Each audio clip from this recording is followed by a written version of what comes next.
Prav lepo pozdravljeni v oddaji v Zakulisju. V tokratni oddaji bomo govorili o knjigi, ki je pred kratkim ugledala luč sveta, Komu je bil na poti Ivan Kramberger, napisal pa jo je Igor Kršinar. Igor, živijo. Živijo. Že večkrat sva takole sedela na kakšnem intervjuju, ampak to je pa prvič, ne, da bova govorila o tvoji knjigi. Ne. Ja, to je v bistvu moja prva knjiga. Ne. Ja. Ima v bistvu zelo dolgo brado. Ne. Jaz sem jo pravzaprav že načrtoval, že bi rekel pred tam 25 leti, ali pa recimo pred 20 leti, ne, ampak nekako ni prišlo do tega. Ne. Zdaj pa nekako je prišel tisti trenutek. Ne. Jaz sem pravzaprav že vmes že malo, bi rekel, vrgel puško v koruzo in že nisem več razmišljal o tem, da bi to knjigo izdal, ne, da bi to knjigo napisal. Ne. Ampak potem se je pa zgodil dokumentarc, Maja Weiss, dokumentarc, me pokličeta Maja Weiss in Ivan Kramberger mlajši, če bi jaz nastopil v njunem dokumentarcu, Beli bojevnik v črni obleki, ki je pač šlo za Krambergerja, ne. In jaz sem z veseljem privolil, ne. Rekel se ima, a pa vidva vesta, da sem jaz diplomiral na to temo. Pa ste rekli, ja, seveda veva, zato sva pa vas povabila, da nastopate tukaj. Ne. Ker, pa o tem nisi javno govoril, ne, da si ti diplomiral ravno iz teme uboja Ivana Krambergerja. Mislim, javno sej... Dobro, diploma je javno objavljena. Diploma je javno objavljena, seveda, no, kljub diplomo so že to, nalogo so že v bistvu tudi že citirali drugot, ne. Aha. Tudi sam sem Kakšnem intervjuju, ne? Ne, niso bili intervjuji, ampak v bistvu članek, ki so pisali o Krambergerju, ne, so se tudi sklicevali na to mojo diplomsko nalogo, ne. Aha. In jaz sem v bistvu, tudi sam, ne, sem se potem s Krambergerjem dosti ukvarjal, ne, v tem, kako je o tem atentatu, ne, te stvari. Zakaj ti je to takrat, recimo toliko let nazaj, potegnilo, da si napisal diplomsko, da si diplomiral iz Ivana Krambergerja? Kaj te je pritegnilo? Predvsem ta skrivnostna okoliščina njegove smrti, tega atentata. Ne. Mene je v bistvu zanimalo, če je bila kakšna je bila lahko podlaga, ne, da bi recimo, če se ga je kdo hotel iz političnih razlogov odkrižati. Ne. Zdaj seveda, no, sodni postopek je bil kakršen je bil, a ne, tam se ve, kako je to bilo, ampak jaz nekako, ne, glih takrat sem jaz nekako zaključeval, bi rekel, študij novinarstva, ne. In potem sem rekel, bom naredil analizo politične dejavnosti Ivana Krambergerja. Ne. Seveda, zato sem moral imeti eno soglasje dveh kateder, ker to je v bistvu bolj politološka tema kot novinarska, ne, in sta se obe dve strinjali, tudi sem imel mentorja, profesorja doktorja Marjana Brezovška, ne, in sem v bistvu analiziral vso njegovo politično dejavnost, njegove politične govore, nastope, zapise o njemu, tiste, ki jih je tudi sam napisal. Ja, autobiografske filme. Hkrati pa tudi analiziral njegove volivce, s nekim računalniškim programom, je še tam asistent, ki je bil takrat, zdaj ni več asistent, mi je takrat pomagal s statističnim programom nekako analizirati, kdo so njegove volivce, ne, seveda tako,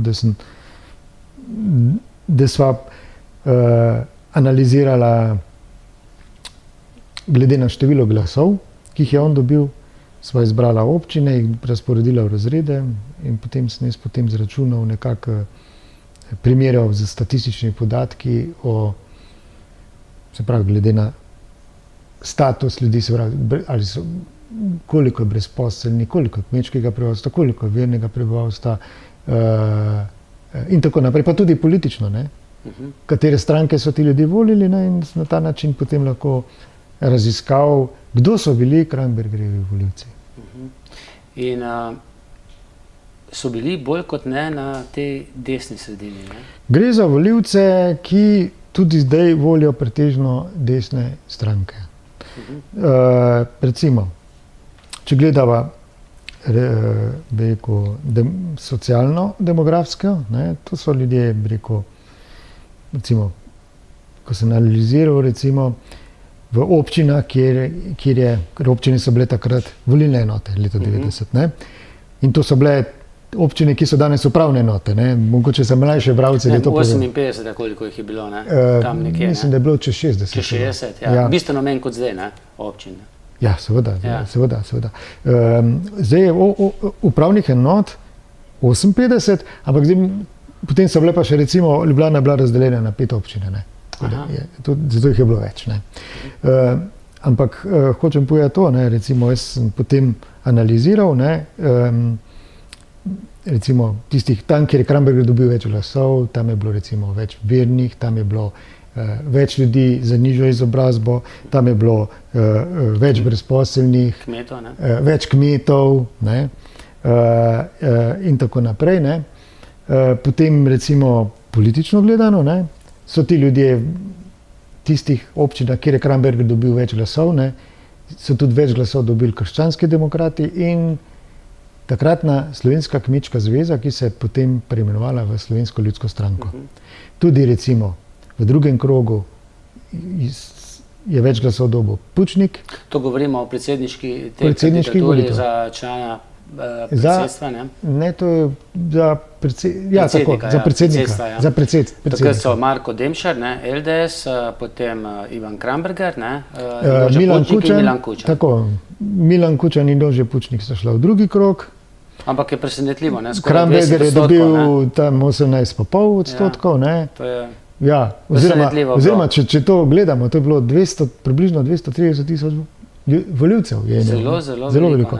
Recimo kandidat ZSMS liberalne stranke, poznejša LDS, recimo Marko Demšar, je dobil 10,5%. On je v bistvu zelo veliko podporo dobil, ne? In bi rekel, da so to mogoče bili volivci, ki bi sicer mogoče volili Pučnika. Ker gre za podobno strukturo ljudi, a ne? Se pravi Demos, krščanski demokrati, ne? Kmetje. Ne vem, če si ti bil, jaz sem bil na nekaterih njegovih zborovanjih, spomnim se enega v Trboveljah, sicer pa sem gledal tudi tisto soočenje na nacionalni televiziji, takrat na javni RTV. Zanimivo, ne, se tudi to pišeš v knjigi, on je govoril v tretji osebi, ne. Kramberger vam bo zrihtal, ne, bo uredil, ne, se bodo krivice povojne popravile. Cerkev ne bo dobila vseh gozdov, pa tako naprej, ne?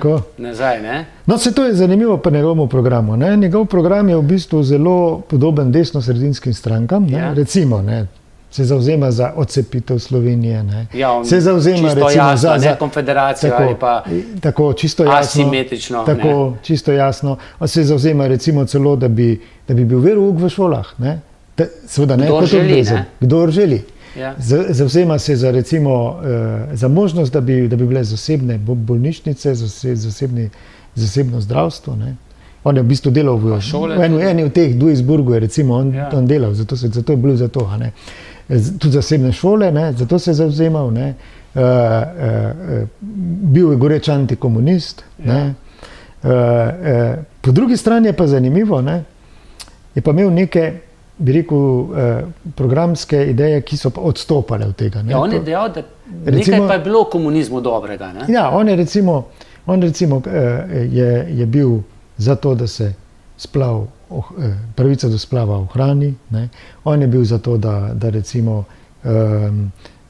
oziroma je bil proti temu, da bi cerkev dobila nazaj premoženje. Vso, ne? Vso, ja, recimo, ne. In kar je zelo zanimivo, kar se meni zdelo... Za delavske pravice. Za delavske pravice. Da delavci postanejo tudi solastniki. Delavci postanejo delničarji. Delničarji, ne? Ja, pa kar se je zdelo zelo zanimivo, on je imel zelo tak pozitiven odnos do Kučana. Čeprav je bil on član takrat Zveze komunistov oziroma... Ja, on je kritiziral, po eni strani je kritiziral komuniste, po drugi strani je pa hvalil Kučana.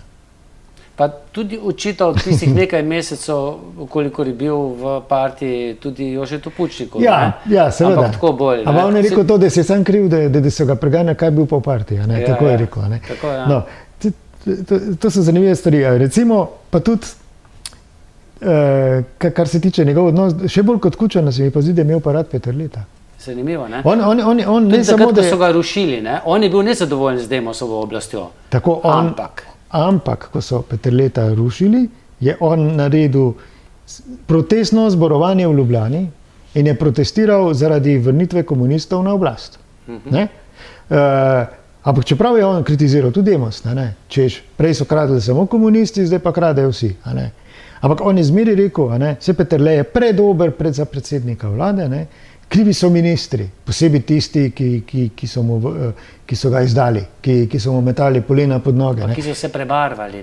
Ker on je rekel, problem Demosa je to, da je preveč komunistov noter. Ampak on je tudi še nekaj dejal, da ni problem tisti, ki so komunisti ostali. Tisti, ki so prej bili komunisti, potem so se pa spremenili v goreče antikomuniste. Teh se bojite. Teh se bojite, ker kar se Janezek nauči, to Janez da. Ampak sej je imel prav, ne? Ja, če gledamo zdaj z današnje perspektive. Ja, seveda. Nekaj je prebarvanih, ki so vplivni, še vedno v slovenski politiki. Pa so zdaj največji goreči nasprotniki komunizma in komunistov. Ja, tako je. Včasih je imel kar videnja, kaj se bo naprej dogajalo. Prav zanimivo bi bilo, če se ta atentat ne bi zgodil, kako bi šla njegova politična karijera naprej. Ja, Tih ne bi bil, ne? Ne, sej on je v bistvu takrat, ko se je zgodil ta umor, je on v bistvu že delal kampanjo za predsedniške volitve. On je nastopal, recimo, je bil takrat v 3 vaseh v Slovenskih Goricah, Jurovski dol je bil ta zadnji. In je on, se pravi, to je bilo junija, decembra so bile pa potem volitve, se pravi, pol leta se je pripravljal. On je še zmeraj hotel kandidirati za predsednika republike. Imel je svojo stranko, po eni strani je imel, recimo, najprvo, ko je po volitvah leta 90 je skupaj z člani pomurskega Demosa je ustanovil ljudsko stranko Narodna zveza Svoboda. Kjer pa ni bil predsednik? Na začetku je bil, ampak potem pa ni bil več, je bil predsednik nekdo drug in je tudi povedal, v bistvu za njega je rekel, ja, lejte, ta predsednik, ta je poliglot, govori več jezikov kot naš predsednik vlade, recimo rekel. In potem je ta stranka, ljudska stranka Narodna zveza Svoboda, je recimo takrat neko pobudo dala za odcepitev. Ne vem, ali so zbirali podpise ali ne, jaz teh podatkov nisem dobil, ali so kaj podpisov zbrali ali ne. Je pa ta stranka potem, iz te stranke je nastala Domovinska narodna stranka, kjer pa tudi ni bil, kjer pa tudi je ni on vodil, ampak s to stranko se je potem razšel, zaradi tega, ker pač in je obtožil čez stranko, da je ga hotela zlorabiti, da bi prišla z njim v parlament. Ampak je pa to pač, on je bil pač človek, ki je imel svoje ideje. Samosvoj. On je zelo težko z nekom se, bi rekel, sklepal kompromise. Po mojem tudi človek ne vdiha. Tako. Kaj je v danem trenutku dejati? Zdaj napisanih govorov ni imel. Ne, on je to govoril vse z glave. Ja, pa mu je kar šlo. Pa ja, zelo. Ampak zanimivo, preden je on prišel recimo med to politično srenjo, je bil dimnikar, potem kot invalid v tujini delal v bolnišnici, tam razvil, posodobil dializne aparate, bil potem dobrotnik. Po celi Jugoslaviji takrat delil.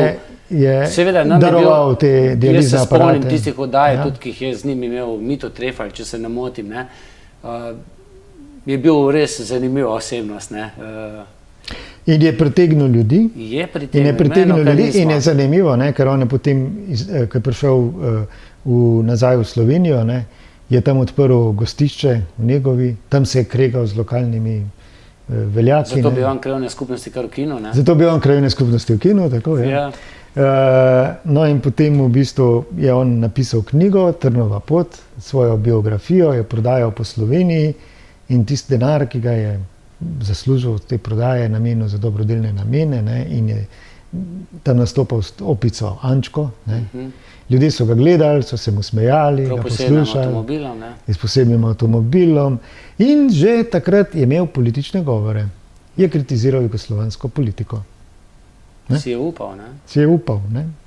Se tukaj je recimo ena zanimiva stvar, ne, ki sem jo potem pozneje izvedel, ne, da naj bi bila Udba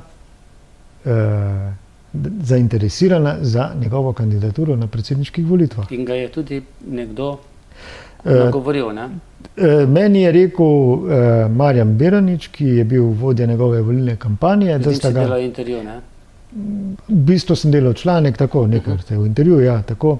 In on je takrat povedal, da je tudi sam bil zdomec, ne, in da sta ga dva udbovca, uslužbenca SDV, kontaktirala in mu rekla, ne, Krambergerja nagovori, imela sta za kandidaturo, večkrat se je sestal z enim od njih, jaz tudi to pišem v knjigi. In v glavnem...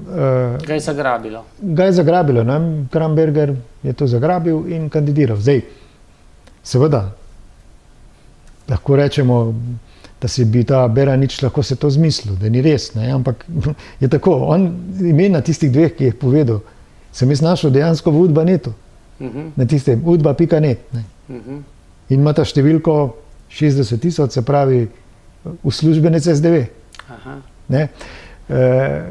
Zakaj pa meniš, so se ga bali mogoče v tem krogu bivših komunistov, prenoviteljev, da če bi on kandidiral, da bi lahko posegal v njihovo volilno bazo? No, jaz predvsem bi rekel, ne, oni so, zdaj, če se pogovarjajo o tem, zakaj ga Udba nagovorila, ne? Ja. Udba ga je nagovorila v bistvu z kontrarazlogom, ne, se pravi, ker so oni predvidevali, da bo on preprečil Pučniku, da bi zmagal na volitvah. No, ampak moram povedati tukaj, da bo jasno, Kramberger za to ni mogel vedeti, ni vedel.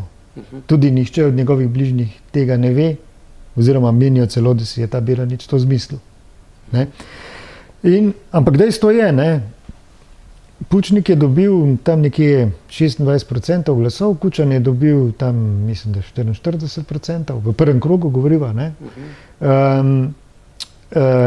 Kramberger je pa dobil 18,5, ne. Če bi to se preštelo k Pučniku, pa verjetno bi se vsaj 80%, ne? Ja, ampak še zmeri premalo, da bi recimo Pučnik zmagal, pa se tudi konec koncev, smo imeli 2 kroga. Ne. Je pa zanimivo, ne? Vsi trije so se nekako izjasnili za te iste, ne? To so nekateri tudi potem dejali, da je Pučnikov vzelo zmago, ne? Kramberger pa ne, je pa potegnil ven križ. Kramberger pa potegne križ, pa reče, poglejte, Kramberger nosi Bogica s seboj kamorkoli, ne. Gre. Tako gre, ne, in imel je Bogica na sliki v svoji hiši, na drugi strani Titovo sliko. Ne. Po drugi strani pa cerkvi ne bi dal vse nazaj, ne? Ja, seveda, ne, ker on to loči, ne, on loči cerkev od krščanstva, od vernosti, ne. Pa Kristus prvi komunist. Pa Kristus, za Kristus je pa rekel, da je bil prvi komunist. Ja, zanimivo je bilo poslušati, jaz se zdaj spomnim, ne, kaj je vse povedal, pa jaz se spomnim tudi dogodka v Celju, ko smo še kasarne JLA, že po vojni, v tistem času, ko se Slovenija še ni osamosvojila, ne, nekako varovali, oziroma že se je osamosvojila, no, ampak priznanja še ni bilo pravega. In se je srečal Kramberger in smo bili za njega generali, ne, ki smo Slovenijo osamosvojili, nam je plačal piče, ne, tako kot je dejal. Čeprav on je v bistvu nasprotoval veliko, 3 mesece vojske, ne. Veliki, tako, rekel je 3 mesece vojske, ne, ampak on je nasprotoval oboroževanju, ne. Bil pa je za NATO, ne. Zanimivo, ne. Ja, seveda. Tukaj nekako zdaj, ne. Tako, profesionalna vojska. Profesionalna vojska, ja, tako. Zelo majhna, ne. Ja, s tem dobro, ok, on je še rekel 3 mesece naborništva, ampak se pa moramo zavedati, da takrat je bilo naborništvo 1 leto v Jugoslaviji, Potem v Sloveniji je bilo pa koliko 6 ali 7 6 mesecev. mesecev je koliko potem. Ja. Se pravi, to je zelo zanimivo, in zdaj on je imel program, dejansko bi on lahko za stranko nastopil na volitvah. In bi bilo zelo zanimivo, če bi on dejansko nastopil na volitvah. Kaj bi se zgodilo? Sej omenila sva, da je imel to domovinsko narodno stranko, da je on v bistvu hotel kandidirati za predsednika, ampak rečemo, da bi ta stranka njegova, ki bi on vodil, šla v parlament. Tudi mogoče z imenom Ivan Kramberger, ker je potem bilo veliko teh strank z imenom. No, takrat še niso bile v bistvu te stranke. Potem, kasneje. Ja, pozneje, ampak mislim, takrat še niso stranke imenovali po imenu, ampak sej konec koncev se tudi te zadnje volitve so pokazale, ni rabo Golob nastopiti s svojim imenom, pa je zmagal. Ja. In isto tudi takrat, recimo, Kramberger, ne glede na to, kako bi se ta stranka imenovala, bi dobila zagotovo, da bi prišla v parlament. Jaz ne vem, ko bi rekel, tam 10% bi zelo znala dobiti. Zelo. Vprašanje je, kdo ne bi not prišel, komu bi je mala? Komu bi je mala? Ja, komu bi je mala? Zdaj, dobro. Krščanskim demokratom in ljudski stranki. Ja. Po mojem, ljudska stranka ne prišla noter. SDS-u ne. SDS je takrat bila še v bistvu leva stranka. Levo-sredinska. Socialdemokratska stranka.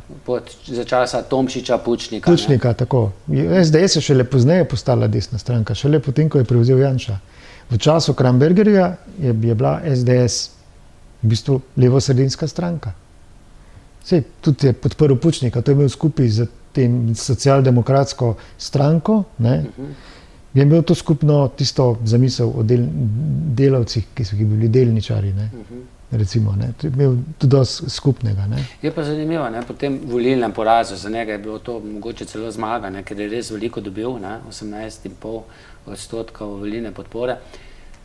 Je on storil tisto, kar zdaj nekako ne znajo, vse svoje protikandidate povabijo na kosilo. Ja. To pa je nekaj takega, kar si danes ne moramo zamisliti, da so predsedniške volitve in so predsedniške volitve končane, čeprav dobro, v njegovem primeru je šlo med prvim in drugim krogom. Ampak dobro, za njega so bile končane. In on povabi vse kandidate, so kandidate, svoje tekmece na kosilo in si pridejo in proslavljajo, se zabavajo. Pa si predstavljamo danes. A je kaj takega možno, recimo, zdaj imamo predsedniške kandidate, se prijavljajo, ampak rečemo tiste, ki so nastopali v preteklosti. Si lahko predstavljamo, da bi oni skupaj šli na kosilo. Težko. Težko, No, v tej knjigi je par besed napisal tudi takratni kandidat, dva takratna kandidata na predsedniških volitvah, Marko Demšar pa Milan Kučan. Tako je, ja. Zagotovo bi tudi Jože Puščnik, ki je napisal, če bi bil še med nami. No, pa Lojze Peterle. Ja. No, prej si že malce načel to temo. Lojzeta Peterleta je podprl, in verjetno je že takrat imel prav, praktično Lojzeta Peterleta niso od zunaj rušili, ampak znotraj, stranke znotraj koalicije Demos. Tako je, ja. In dejansko so potem prišli na oblast drugi, Ja, recimo takrat se oba dva spominjava, kako je bilo Demos, zakaj je Demos razpadel. Demos je razpadel zaradi tega, ker je razpadla takratna SDZ. SDZ je razpadla na Slovenska demokratična zveza. Slovenska demokratična zveza je razpadla na Narodne demokrate in demokrate. Pirnatove Narodne demokrate, in Bavčarjeve demokrate. In zanimivo je, da se takrat Janša ni pridružil nobeni stranki, je bil pa eden od akterjev tam, v Slovenski demokratski zvezi. Janša je takrat tudi predlagal menjavo neko. Bavčarja najprej. Tako, da bi Bavčar prevzel vlado, Peterle bi na mesto Bučarja, če se ne motim, predsednika. Na mesto Bučarja, Bučar bi šel na ustavno sodišče. In v bistvu takrat se je to začelo, nekako razpad te koalicije. Ta tako imenovani sredinski del je recimo potem, se pravi sredinski del, bom rekel, socialdemokrati, demokrati, zeleni, so potem, bi rekel, v seriji konstruktivnih nezaupnic, so potem na koncu podprli Drnovška. Bavčar, Voljč, potem pa Najprej je Drnovšek, bil ne. Voljč, potem je bil Bavčar, potem pa Drnovšek. Ne? In Kramberger je temu nasprotoval. Je rekel, da je to v bistvu manever komunistov, da pridejo spet na oblast. Ker tudi v Drnovšku ni imel najboljšega. Tudi v mnenja, Drnovšku ne. ni imel najboljšega mnenja. Nekdanji In je rekel, komunist. da bo pripeljal komuniste nazaj na oblast. In zato je v bistvu 22. aprila, takrat, ko je bila ta menjava vlade, ko je Drnovšek prevzel vlado, ko je dobil s konstruktivno nezaupnico prevzel oblast, zamenjal Peterleta, je na isti dan na Tromostovju Kramberger protestiral proti tej zamenjavi vlade. Pa ne malo ljudi, ne? Zraven. Ogromno ljudi zraven. Tako. Kaj bi bil danes Kramberger? Ne vem, na ulicah? Kolesar? To si je težko zdaj predstavljati, kaj bi bilo. Okay. Sej, bi bil Problem je, žoletik, da je 30 let Ja, minilo. tako, ne. ja. V 30 letih se je marsikdo, marsikako spremenil, različno spremenil. Ne. Recimo, nekdanji socialdemokrati so postali zdaj ena najbolj trdih desnih strank. Ja. A ne? Če govorijo o stranki, recimo zdaj LDS-a ni več, ne? LDS-a ni več, ne? SLS je zunaj parlamenta, Ja. Združena lista, Demokrati so recimo, zdaj Nova Slovenija. krščanski demokrati so zdaj so Nova bili Slovenija. tudi že zunaj, ne? So bliže do zunaj. Zmaga Jelinčiča, ki je takrat dobil 10%, tudi ni več, ne? Ja, ampak Zmago Jelinčič je v bistvu dobil 10% po Krambergerjevi smrti, Tako, ko ja. že Krambergerja ni bilo, ne? To je bilo leta 92. Ne? Tudi SD zdaj obstaja, ne? Takrat so, čeprav so bili takrat drugačni, ne? So bili Združena lista, ne? Socialni demokrati. Oziroma so bili SDP, SDP, stranka demokratične stranka prenove. demokratične prenove. Ne? Ja.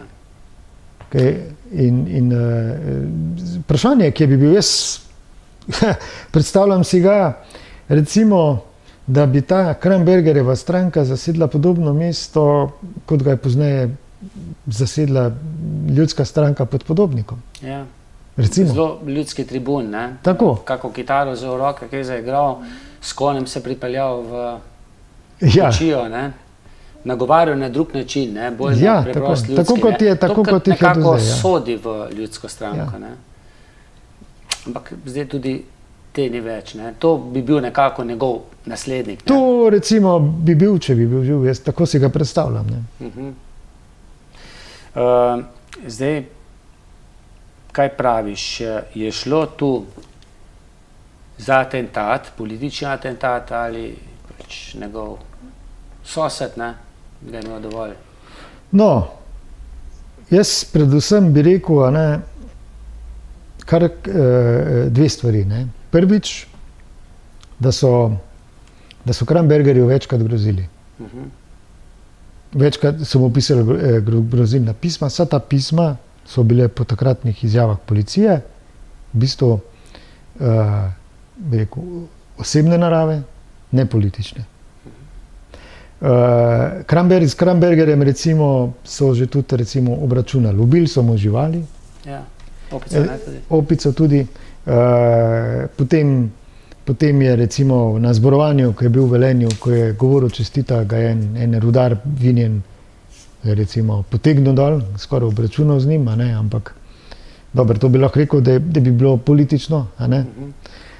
Ampak tudi, če je politično, ne moramo reči, da je neka politična stranka stala za tem, a ne. Kar pomeni samo po sebi, da so Krambergerja premalo, ko bi rekel po štajersko, vahtali, ne, kot so takrat pisali, kako so ga ubili. Premalo so ga pazili, premalo so policisti bili pozorni na to. Tudi recimo, meni je njegov sin pripovedoval, ne, da je v bistvu on vsako zborovanje prijavil na policiji. Se pravi, da so policisti vedeli, kje je in kdaj je kje. In na Jurijskem dolu, recimo v Jurijskem dolu ni bilo nobenega policista. A ne? Tudi varnostno gledano, način nekakšni nastopu ga je bilo težko varovati. Ne? Pa tudi potem ta policijska preiskava, ne? Enkrat 100 ja, enkrat 100 ne in tako naprej. No, to je pa druga stvar, ki hočem povedati, ne? To je pa tako. Ne? Na tisti dan so takoj odkrili, da ga je iz okna svoje hiše ustrelil Peter Rotar. Pač en domačin, lovec z lovsko puško, ne, In ga je šel na ustrelil, živce, ne? ki mu je šel pač na živce. Ne?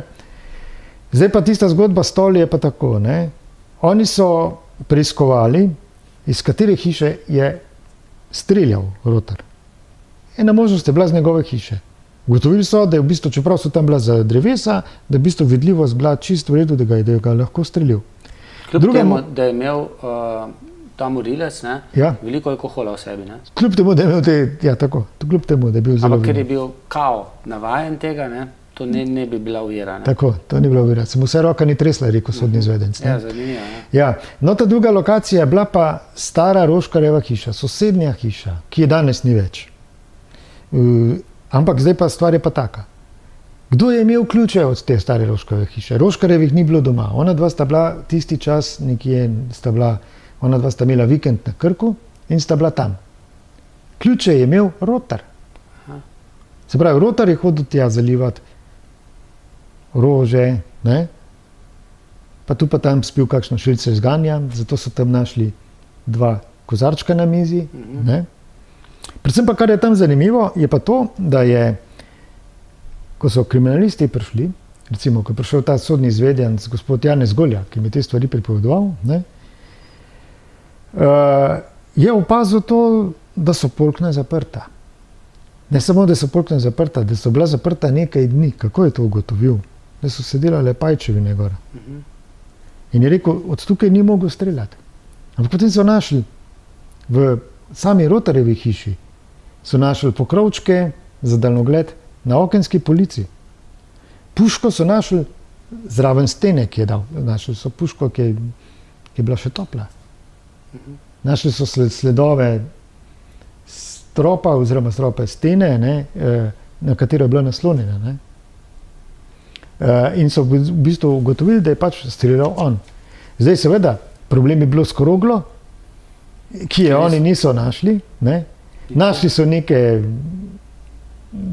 bi rekel, drobce v tem smislu, da so našli, da je en drobec zadev enega otroka, da je en drobec zadev smreko tam, ne. Ampak same krogle niso našli.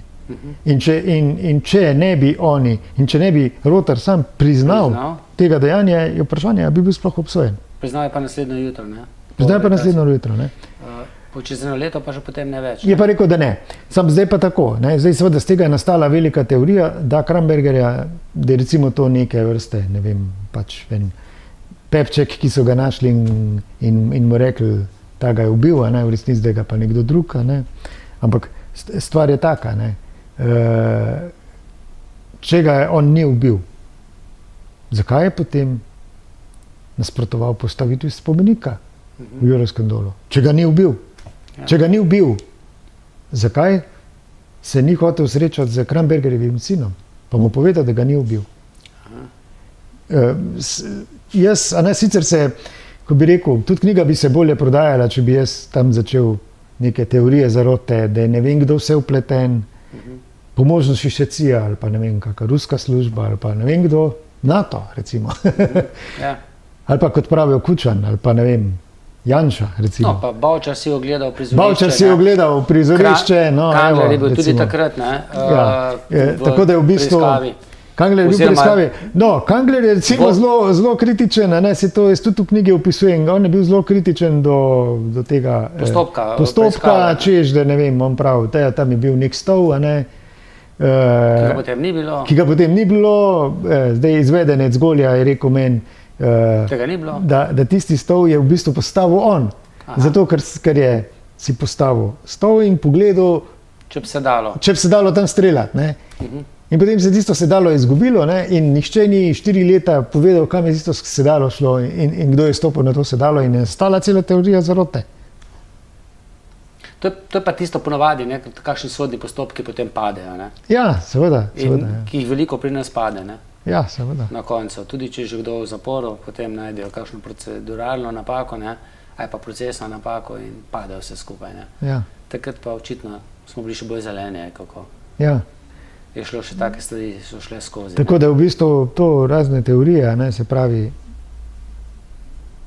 da je dala politika Krambergerja ustaliti, ko bi rekel, to je malo za lase prevlečeno. Če se vprašajo, pa katera politika bi ga dala ustaliti, recimo. Ali politika, ki je on nasprotoval na tistem svojem zborovanju 22. aprila 1992 v Ljubljani, ne? Ko je rekel, gledajte, komunisti prevzemajo oblast in tako naprej. Ne? Ali tisti, ki so rušili vlado? Ne? Tisti, ki so rušili vlado, ali mogoče se je brala tista politika, recimo, če bi Kramberger nastopil na volitvah, na parlamentarnih volitvah, ne? Bi pa v bistvu ogrozil druge stranke, bi ogrozil recimo ljudsko stranko, bi ogrozil krščanske demokrate, v bistvu desnico, ne? Ja. Ker bi tisti glasovi šli k njemu. Ne? Hočem povedati, to je dvorezen meč. Igor, je mogoče verjetnost, da Ivan Kramberger znova kandidira, ampak mlajši? Ja, to vprašanje sem mu postavil, ne? Mislim, da je v kratkem roku... Krambergerjev sin. Krambergerjev sin, se vemo, ja. To vprašanje sem mu postavil, ne? Jaz mislim, da je njega mika politika, ne? Je pa dosti pameten, da se ne bo pustil zlorabiti drugim političnim strankam. Aha. Če bo sam. Če bo sam. Je pa to zelo zanimiv človek. Tudi šolan. Tudi šolan. On je, bi rekel, tudi je neka vrsta dobrotnik oziroma humanitarec. Ne? Živel brez očeta, ne? Živel brez očeta, ko bi rekel, in je zelo ponosen nanj. Tudi on pripravlja knjigo o njemu. Aha, tako da. Se zavzema za njegovo čast, recimo. Ko bi rekel, bil je zelo vesel, da sem jaz to knjigo napisal, ne, ker me je tudi sam nagovarjal k temu, da to storim, ne, ampak sem mislil, da bo on napisal, pa rekel, da še mu kar nekaj časa manjka, ne. On se je v bistvu bolj zastavil tudi, bi rekel, on bolj skozi vlogo svojega očeta v osamosvojitvi, ne. Recimo to, kar vidimo v dokumentarcu, ne, kako je on stopil tam med tanke, ne, kako je recimo ljudem pomagal, ki so izgubili streho nad glavo, jim je v kuvertah denar dal. Ne? Mislim, bil je res dobrotnik. Ne? Bi si zaslužil kakšno državno odlikovanje? Ne? Seveda bi si zaslužil, jaz sem v bistvu razočaran. Dvakratni predsednik ni dal, ne? Ja, jaz moram reči, jaz sem prav razočaran, ker Krambergerjev sin je sam predlagal, da bi njegovemu očetu pač podelil posmrtno neko odlikovanje. Ne? In ga je predsednik zavrnil. Ne? Sem ga jaz vprašal, zakaj ga ni odlikoval, je rekel, da ne podlikuje posmrtno ljudi. Ampak celo on je posmrtno nekaj ljudi odlikoval. Ja. Njegovi predhodniki tudi, med drugim tudi doktorja Jožeta Pučnika. Res pa, da njegovi svojci tega odlikovanja niso hoteli sprejeti. In zakaj bi si Kramberger zaslužil odlikovanje? Sej on je v bistvu tudi na nek način prispeval k osamosvojitvi svoje govori, svoje demokratizaciji. On je imel veliko vlogo v času demokratizacije Slovenije, pa tudi, predvsem pa za kar si bi zaslužil zaradi svoje humanitarne dejavnosti. Tako, zagotovo. Igor, in kje se ta knjiga lahko dobi? To knjigo lahko naročite pri založbi Kulturni center Maribor. Lahko pa tudi pri meni osebno na moj mail igor.krsinar@reporter.si, potem pa jaz to posredujem založbi. In oni pošljajo. Mislim pa, da je cena 24 evrov. 24 evrov je pa cena. Okay. Torej, Igor, jaz mislim, da vsega nisva povedala, ampak nekaj kar, ne? Ja, vsega tudi napisal nisem, ampak marsikaj, kar nisem povedal, pa piše v knjigi. Tako. V tem delu se nisva dotaknila aktualnih političnih dogodkov pri nas, to bova prihranila za drugi del oddaje, zato ker pa hvala za pogovor. Hvala tudi tebi. Hvala pa tudi vam za pozornost in srečno.